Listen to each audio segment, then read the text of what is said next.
Heute, 80 Jahre nach einem unscheinbaren Verkehrsunfall, stehen wir an einer Kreuzung in Mannheim. Hier wurde General George S. Patton schwer verletzt. Es war der Anfang vom Ende eines der bekanntesten Generäle des Zweiten Weltkriegs. Was damals genau passiert ist und warum dieser Ort bis heute Menschen bewegt, erzählen wir in diesem Film.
80 Jahre sind vergangen, seit General George S. Patton bei Mannheim mit seinem Wagen verunglückt ist.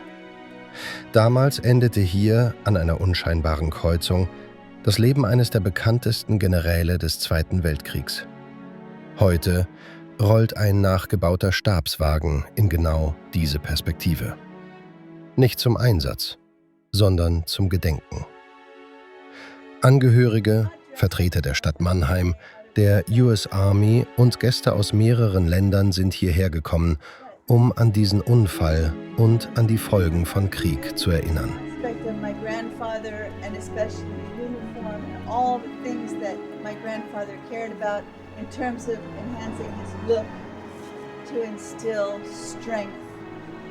In 80 Jahre nach dem Unfall stehen wir nicht nur für einen berühmten Namen hier, sondern für alle, die in diesem Krieg verletzt wurden oder ihr Leben verloren haben. An dieser Kreuzung beginnt unsere Reise in die letzten Tage von General Patton und in eine Geschichte, die weit über diesen Unfall hinausgeht. Mannheim, Germany, December 9th, 2025. Dear friends, thank you, everyone, for gathering here today in this unassuming intersection in Mannheim, Germany. It was right here on December 9th, 1945, when my grandfather, General George Smith Patton Jr., suffered an accident that set the final chapter of his life into motion.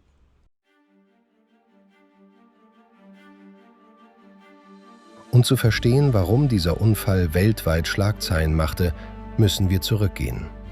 Zur Person George S. Patton, zu seinem Weg durch den Krieg und zu den Wochen vor dem Dezember 1945. George Smith Patton ist 1945 einer der bekanntesten amerikanischen Generäle in Europa. Er hat mit Panzern und schnellen Verbänden gekämpft, zuerst in Nordafrika, dann auf Sizilien und später in Frankreich und Deutschland.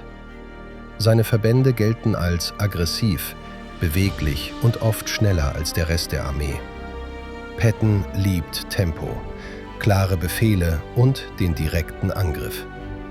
Seine Soldaten nennen ihn respektvoll, aber nicht immer liebevoll, Old Blood and Guts. Sein Ruf ist der eines Mannes, der vorne mitreitet und von anderen verlangt, was er sich selbst abverlangt. Gleichzeitig ist er umstritten, wegen harter Disziplin, öffentlicher Ausraster und politischer Aussagen, die vielen zu weit gehen. Im Sommer 1944 übernimmt Patton die neu gebildete Third Army. Sie wird nach der Landung in der Normandie in den Einsatz geschickt und stößt dann in einem schnellen Vormarsch quer durch Frankreich vor. Städte, Flüsse, Brücken, immer wieder gelingt es seinen Verbänden, Lücken zu nutzen und deutsche Einheiten zu umgehen. Im Dezember 1944 spielt Pattons Third Army eine Schlüsselrolle in der Ardennenoffensive. Während deutsche Truppen bei Bastogne amerikanische Einheiten einkesseln, dreht Patton Teile seiner Armee nach Norden und befreit die eingeschlossenen Soldaten. Für viele seiner Anhänger ist das seine beeindruckendste Operation des Krieges. Nach dem militärischen Sieg verändern sich Pattons Aufgaben. Er wird Militärgouverneur in Bayern, soll die Besatzung organisieren und beim Entnazifizieren helfen. Gleichzeitig ist er frustriert.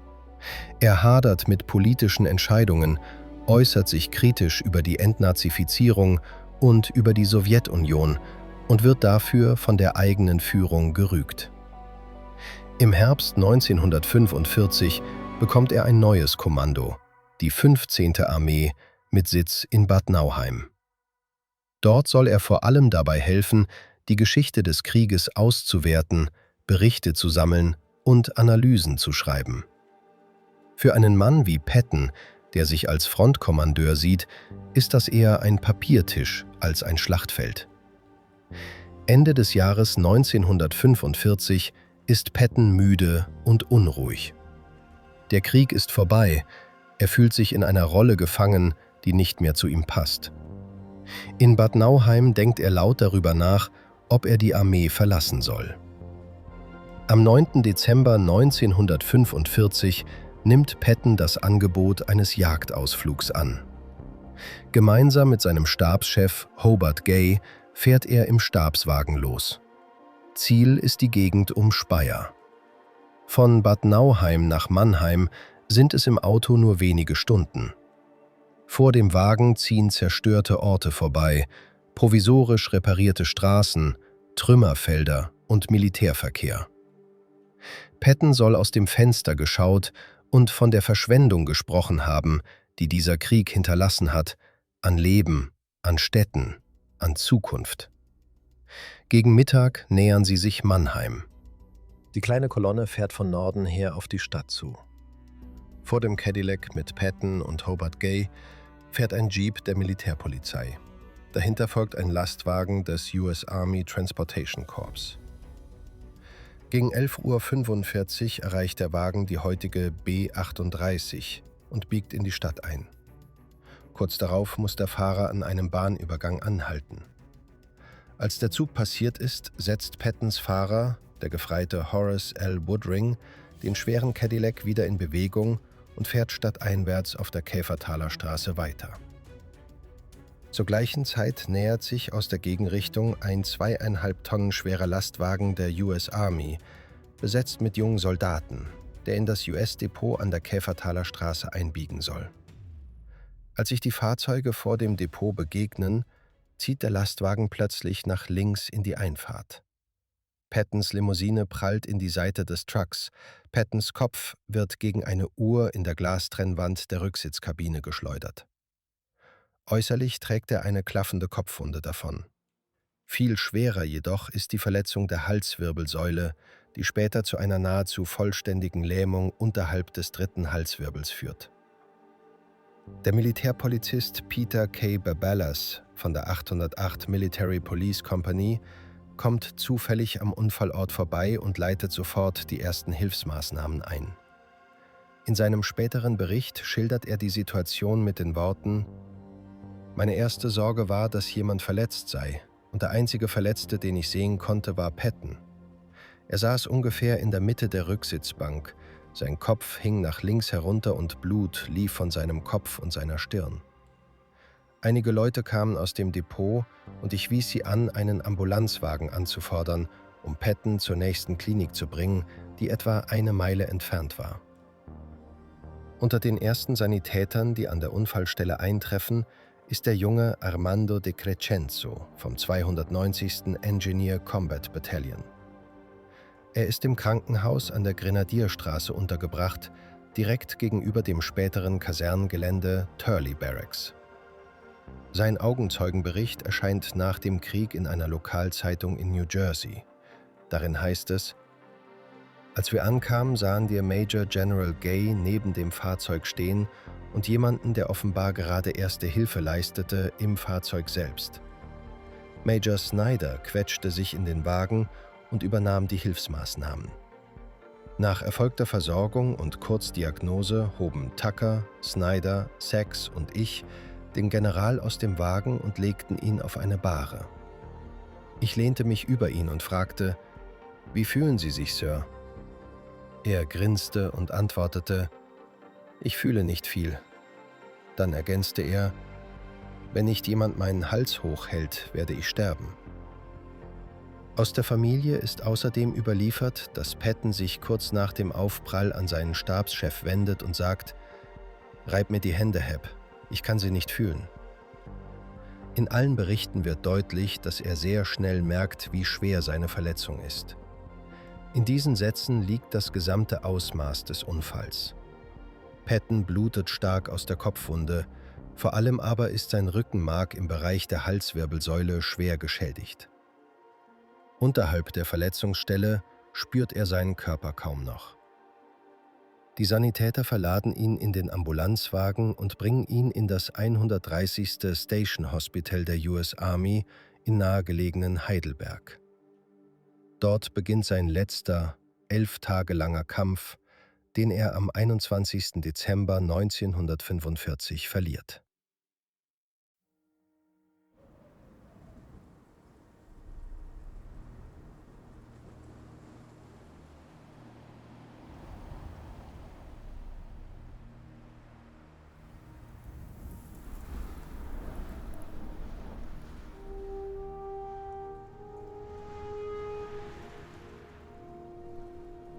Patton wird nicht in den Vereinigten Staaten beigesetzt, sondern auf dem amerikanischen Soldatenfriedhof in Luxemburg, mitten unter den Männern seiner Armee. Sein Grab steht am Kopf der Reihen und ist bis heute ein Ort, an dem Veteranen, Angehörige und Besucher innehalten. Für viele ist dieses Grab ein Symbol für den Preis des Krieges. Nicht nur für einen berühmten General, sondern für die vielen Tausend, deren Namen auf den Kreuzen und Davidsternen um ihn herumstehen.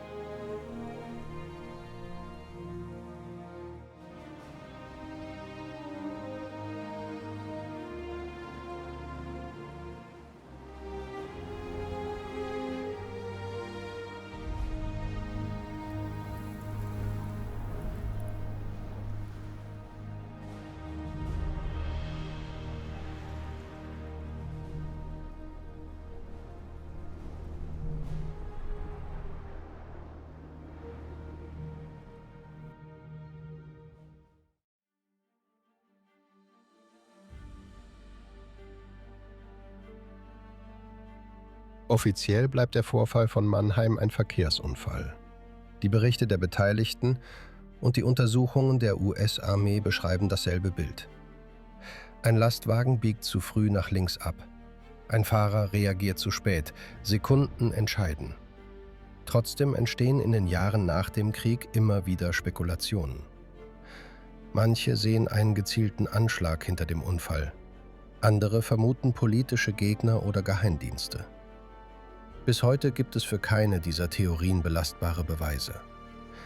Wenn man die überlieferten Aussagen der Zeugen und die damals angefertigten Unterlagen nebeneinander legt, bleibt vor allem der Eindruck eines tragischen, menschlichen Fehlers. Kein großes Komplott, sondern ein Moment der Unaufmerksamkeit in einer Zeit, in der überall Militärfahrzeuge unterwegs sind. Wichtiger als die Frage, ob der Unfall anders hätte ausgehen können, ist die Frage, was wir aus dieser Geschichte ziehen. Wie wir über Verantwortung im Krieg sprechen, über den Umgang mit Macht und über die Menschen, die hinter Uniformen stehen. 80 Jahre später ist der Unfall längst Geschichte. Aber die Spuren sind noch da. In Akten, in Erinnerungen und genau hier, an dieser Kreuzung in Mannheim. Am Tag der Gedenkfeier schließt sich ein Kreis. Ein nachgebauter Stabswagen steht an der gleichen Stelle, an der Patton verletzt wurde. Vertreter der Stadt, der US-Armee und Gäste aus mehreren Ländern erinnern gemeinsam an diesen Moment. Und eine, die dabei nicht fehlen darf, ist seine Enkelin, Helen Patton.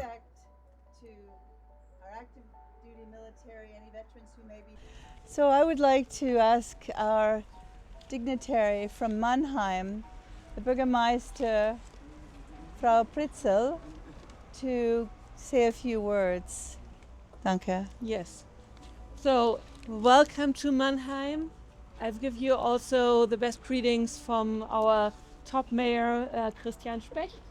I'm the first mayor of Mannheim, and I say my very warm welcome to you, Ms. Patton, and to the established representatives of the Patton Foundation. Thank you. Wherever you are. And of course of the distinguished members of the armed forces, ladies and gentlemen.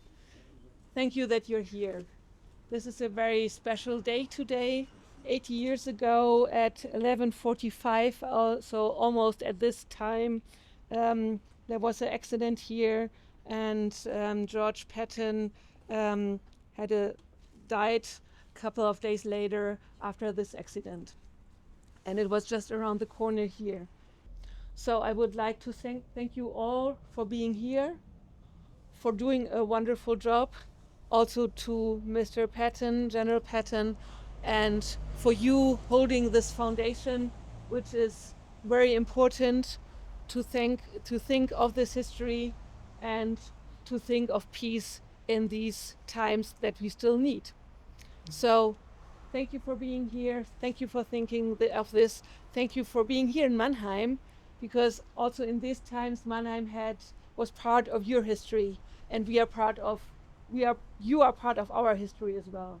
Yes. So I hope this stays for our long history, and we should hold together in these very special times at the moment. So thank you for being here. Welcome. Thank you. I think actually I want to thank you for those words, and those candid and very true words, especially to point out that my grandfather, and it's part of, I think, what made him a great person, was that he was flawed. And but it is true that he said some regretful things that people are still dealing with. And therefore, before I ask Chaplain Archibald to speak, I'm going to ask Michael Shevak, Rabbi, to say a few words on behalf of my grandfather and this moment. You know, I find it absolutely astonishing that General Patton lived his life commanding his spine to stay solid and straight, and no matter what surprises came along the way, he never failed to order himself to be upright, dependable, facing dead on, life on, every single challenge that came. It's such an irony of his humanity, as Ms. Patton said. Yes, he was flawed, and the very thing that he worked so hard to accomplish, which is to never cease to weaken, never become so flexible that he lost his power and his input, that he would have that severed, okay? That the command of his spine would be loosened from him at that very moment, that only death could do that. Wars couldn't do that. Nations couldn't do that. Death had to do it, is an astonishing thing. It's just astonishing.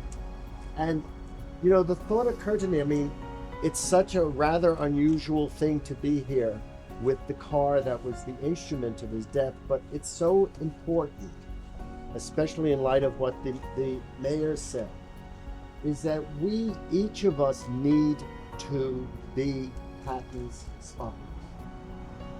His spine has to continue with us, and each one of us needs to have a resolve, an absolutely impenetrable resolve to strengthen and continue the mission that was started way back when. And this is a mission that is older than World War II. It is the mission of the light of God in human activity. Thank you. Thank you. Father Archibald.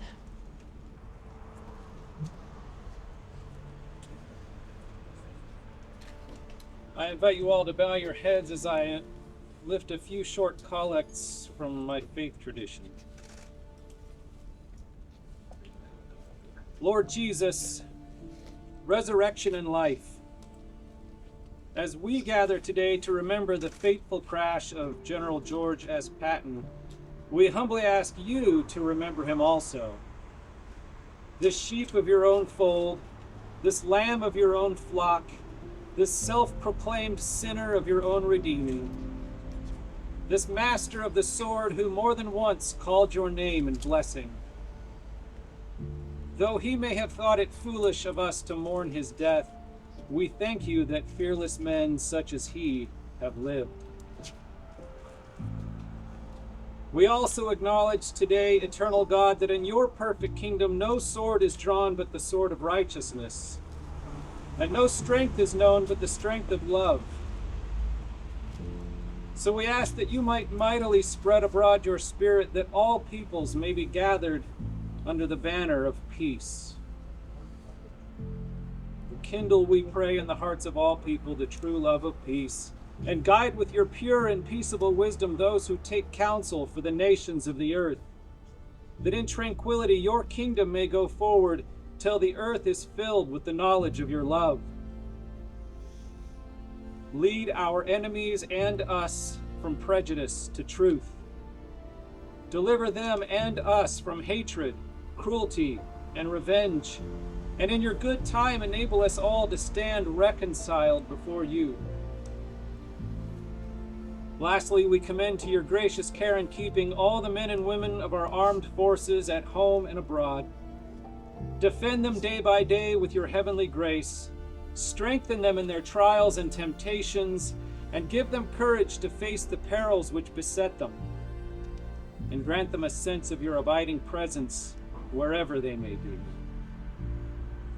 And until the last bullet of the last battle of the last war is finally fired, may we be always ready to pray for the defeat of those whose banner is injustice and whose good is oppression, and most of all, for peace. Amen. Amen.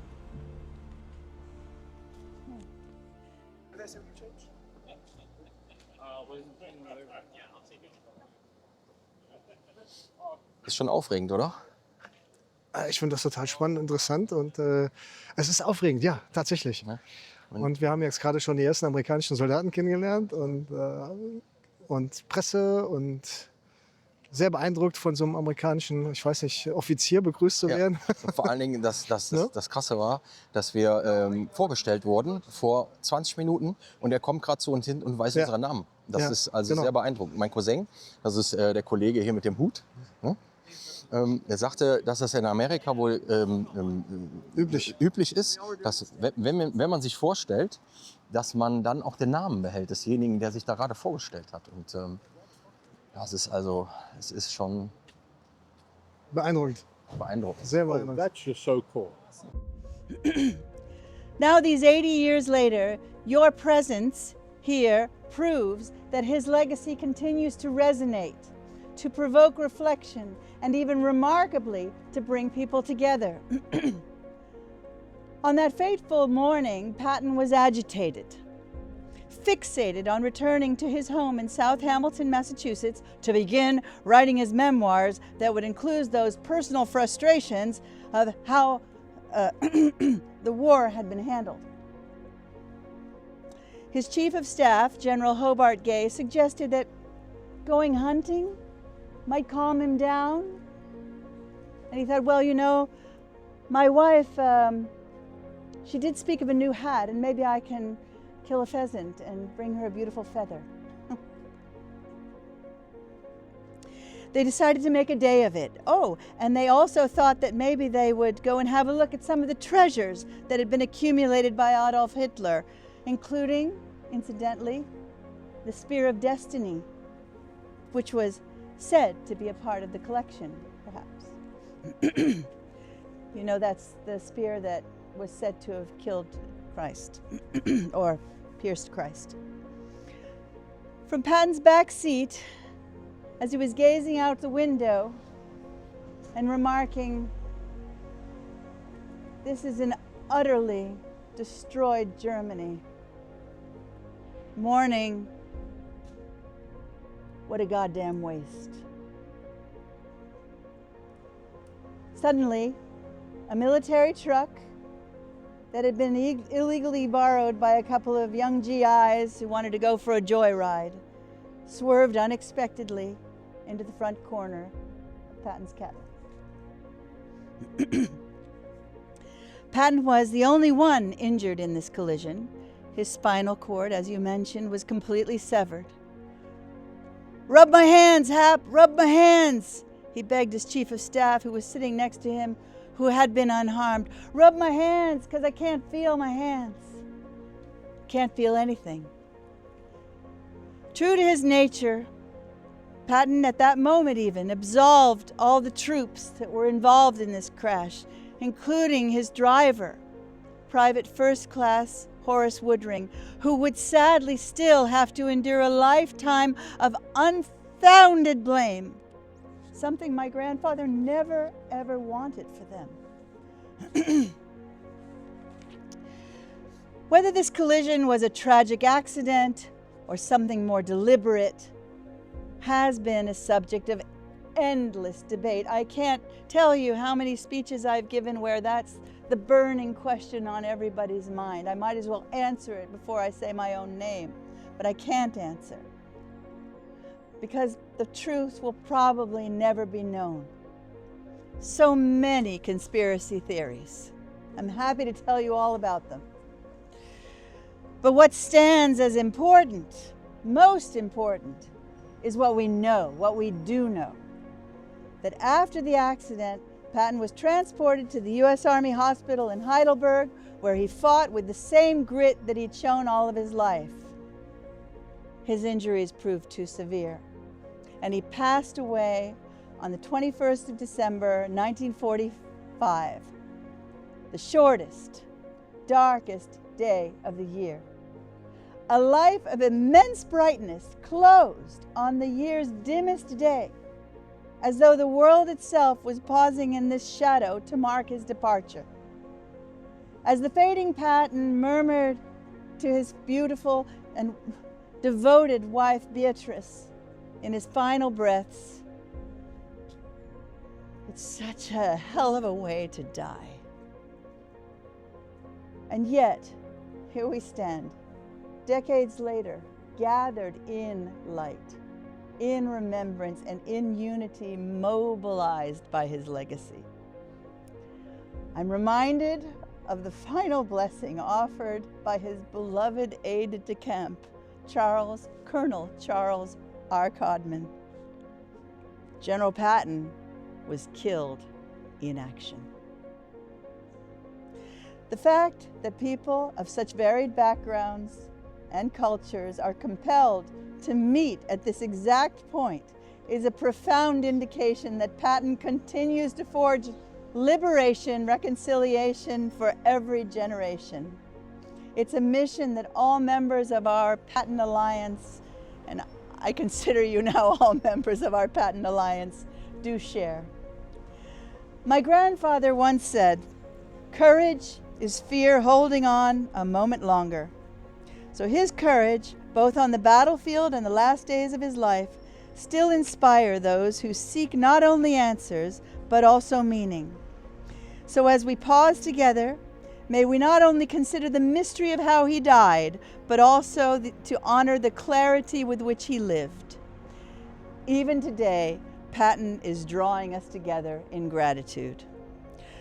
I would like to thank, first and foremost, the municipality of Mannheim, our first Burgermeister, Frau Pritzel, our color guard, our members of our military, veterans, Rabbi Michael Shevek, Father Chaplain Kyle Archibald. I would like to thank Gemma McGowan of AUSA. I would like to thank Jean-Claude Ernst of the Luxembourg Press, our president from the Luxembourg Foundation, Jeffrey van Wassenhoven, Stefan Verholen, our project manager, who did a fantastic job to bring everybody together. You know, his grandfather fought in Utah Beach. I mean, on the wrong side. The two of us met on the Siegfried Line when a German task force was looking to find two American soldiers, a German official task force with an official American task force. And when we're together, we'll tell you about this story because it'll blow your mind. And in that moment, we realized that there's a lot more happening than meets the eye here in this memory work. Finally, this is the end. A special acknowledgement to all of you for just being here, participating in this humble ceremony. God bless.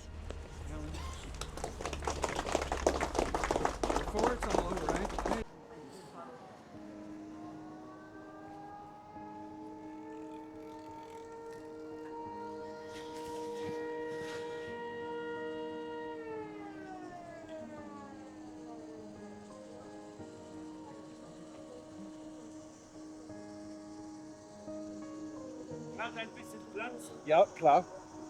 It makes them warm because the power burning is up. No power steering.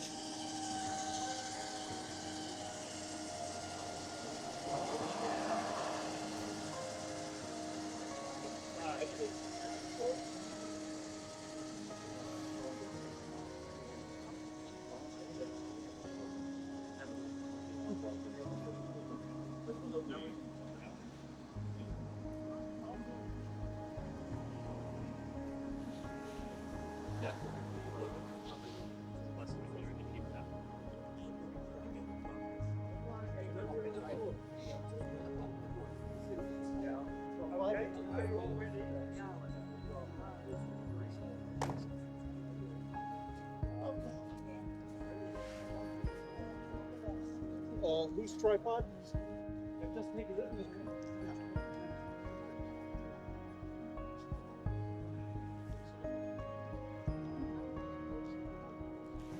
He's getting up forward just yet.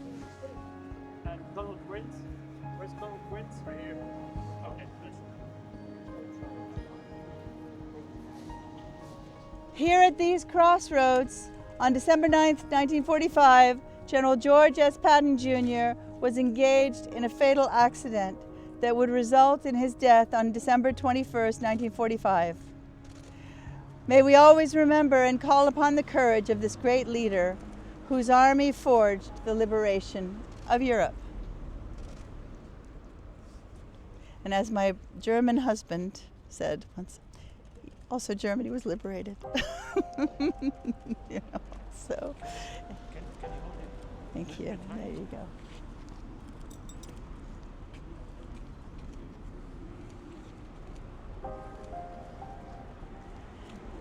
Ich habe zwei deutsche Kinder. Oh, wow. Ja, Wie heißen die? Ingmar und Ragnar. Ah, wow. Leben die hier in Deutschland? Nein, eines in Paris, der ist ein Schuhdesigner für Balenciaga. Und der andere ist in Amerika, der ist ein Architekt. Ich habe auch Familie in Florida. Oh, nice. Oh, it's probably some Floridians here today. Okay. And you know that the doctor, the neurosurgeon that was with Grandma, he did make a full report. I've seen it. He determined it as just an accident. I think that's, in a way, the best way to look at it. Although, I find it noteworthy, oh boy, I'm saying this in public, that my grandfather's archenemy had the same nickname as if you translated this German street. So there's a certain irony there. It doesn't mean anybody caused anything to happen, but the energies are just alive. But I suppose all that's been reconciled on the other side as well. and we all continue to work for good. Amen.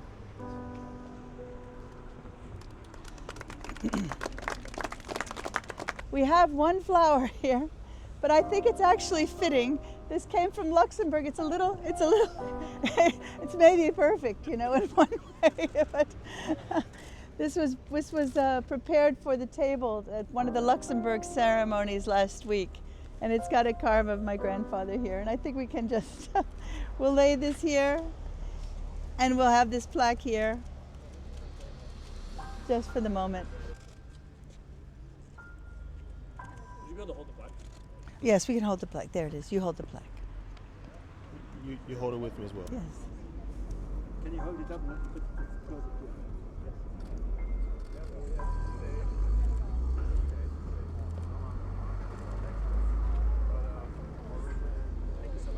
Okay, one more. For that guy.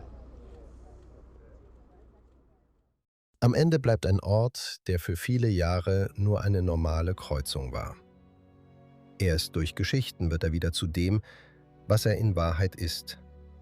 Ein Stück Weltgeschichte im Stadtplan von Mannheim. Die Geschichte von General Patton endet hier. Die Frage, was Krieg mit Menschen macht, endet hier nicht. Sie beginnt an Orten wie diesem, überall dort, wo Entscheidungen getroffen werden, über Macht, Verantwortung und das Leben anderer. Wenn wir heute an Patton denken, dann nicht nur als an einen berühmten General, sondern als Teil einer Generation, deren Entscheidungen wir bis heute spüren. Und als Erinnerung daran, dass hinter jeder Uniform ein Mensch steht.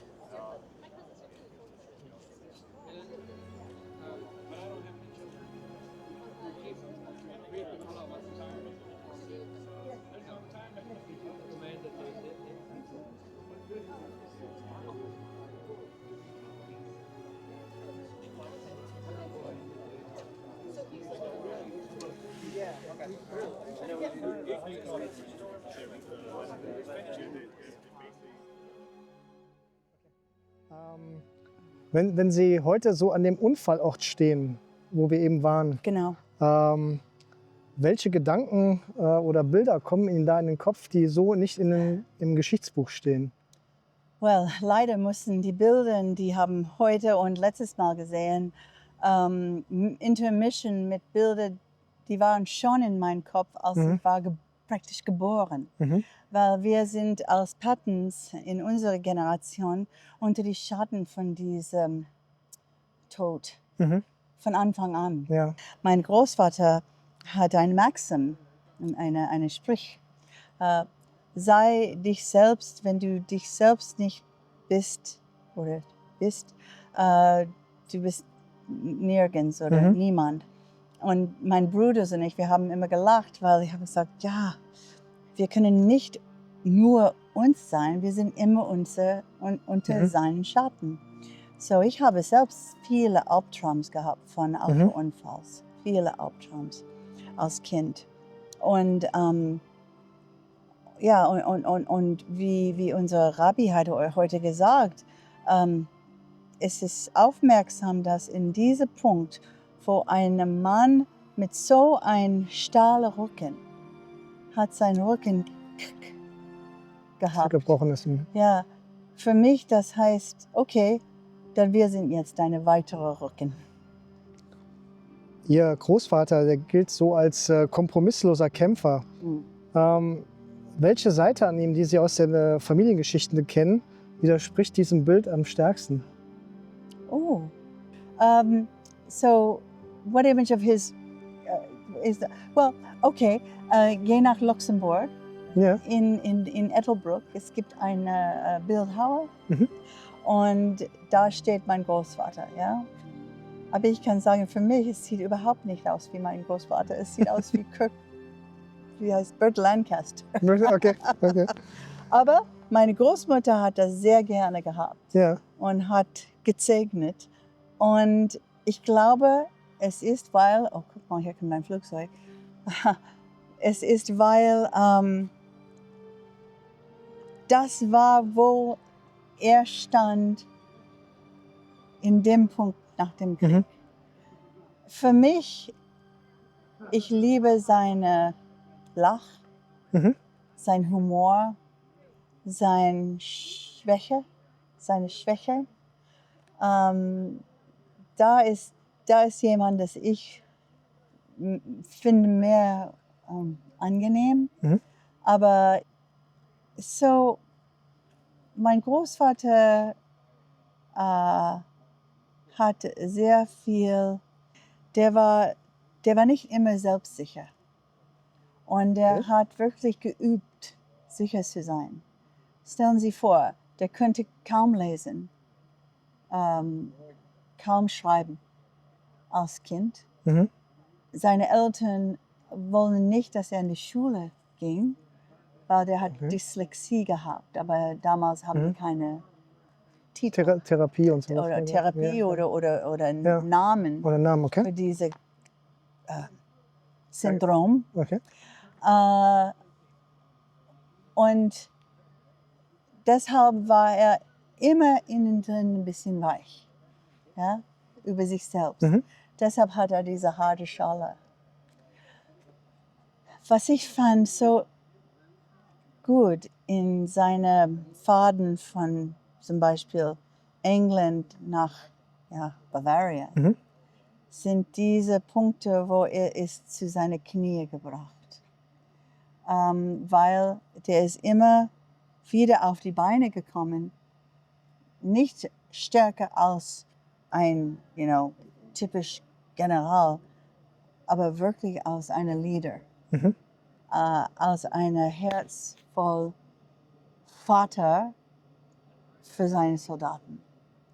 Und da war ein Moment, kurz bevor Kämpfen in die Ardennen, der hat alles richtig gemacht. Der hat diese schlaue Idee, seine Armee 90 Grad zu trennen und Direction Baston und alles war auf seiner Seite.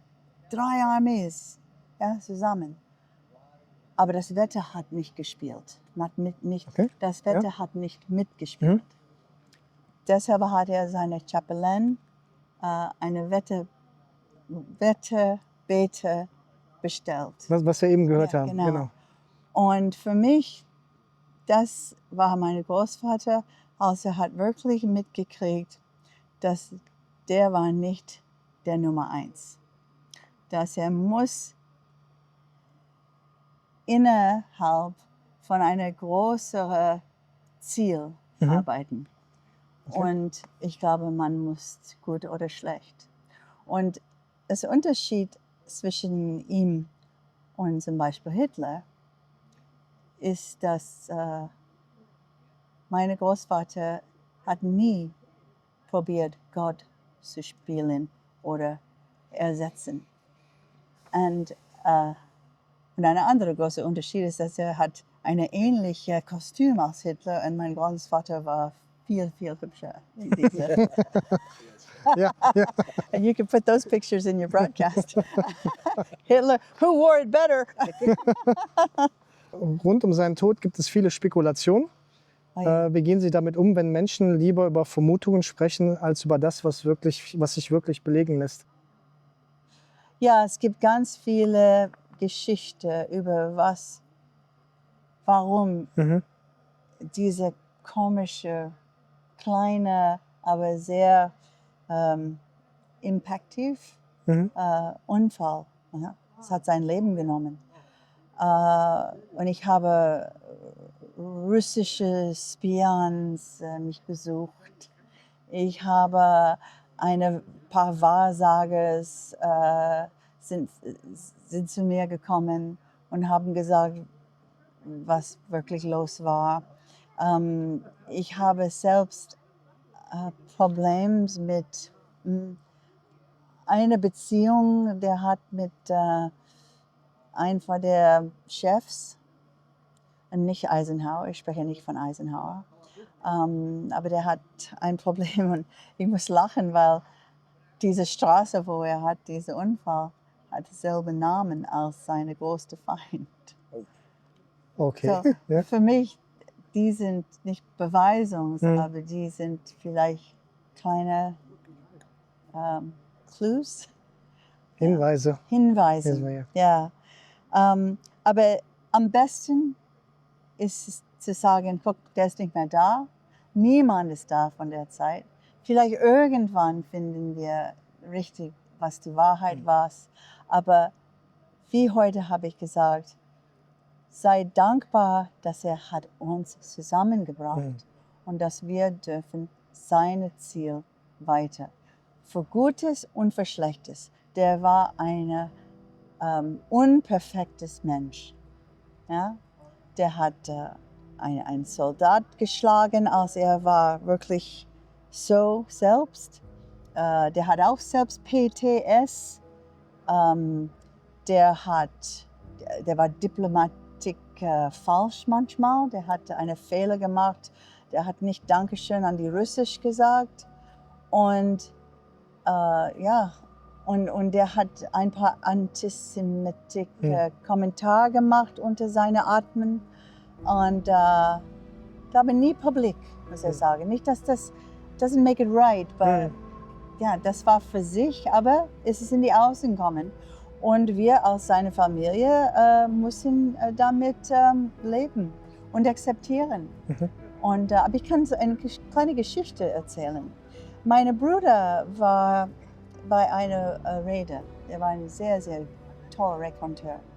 Und der hat gestolpert, als er zu diesem Thema Antisemitismus gekommen und konnte nicht wirklich von dieser Box kommen. Mein Großvater hat das und das gesagt, was soll ich jetzt sagen? Oh, wir sind so böse mit ihm, aber das ist nicht unsere Schuld. Und in diesem Gruppe von Zuschauern, der hat gesehen, eine alte Dame kommt in die Mitte der Reihe und sie läuft so. Und ihr Sohn hat sie geholfen. Und sie kommt zu meinem Bruder an dem Podest und hat gesagt, Herr Patton, ich weiß, dass du fühlst dich ein bisschen schuld und verschämt über deine Großvaters Kommentar und vielleicht was er hat gedacht von unseren Leuten. Aber ich bin hier wegen ihm. Der hat Milliarden von meinen Brüdern und Schwestern gerettet. Und hätte er gehabt, seine Wille viel mehr hätte retten können. So, stop. Dankeschön. Oh. Vielen herzlichen Dank. Okay, that's all Thank you very much. Good.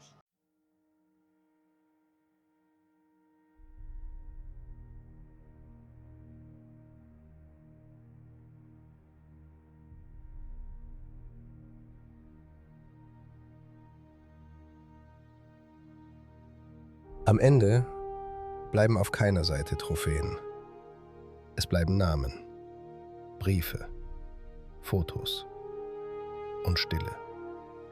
Kriege werden oft von Menschen entschieden, die nicht frieren, nicht bluten, nicht schreien. Aber bezahlt werden sie von denen, die im Schlamm liegen, in Kellern warten, in Krankenhäusern um Luft kämpfen. Und das ist die bittere Wahrheit. In einem Krieg gibt es keine Sieger. Es gibt nur Überlebende und Narben, die generationenlang weitergehen. Gerade deshalb ist es heute so wichtig, dass Nationen sich wieder verbünden, dass aus ehemaligen Feinden wieder Nachbarn werden, dass man zusammen lacht, zusammen feiert und sich gemeinsam zum Gedenken trifft. Dieser Tag hier, an der Unfallstelle von General Patton, hat genau das gezeigt. Menschen aus verschiedenen Ländern stehen nebeneinander, nicht um zu trennen, sondern um zu erinnern. Und plötzlich wird klar, wie ähnlich wir uns sind. Und vielleicht ist genau das unsere Aufgabe, den Menschen neben dir zu akzeptieren, ihn anzusehen, freundlich zu grüßen, die Hand zu reichen. Denn Frieden beginnt nicht in Verträgen. Er beginnt im Kleinen, bei uns.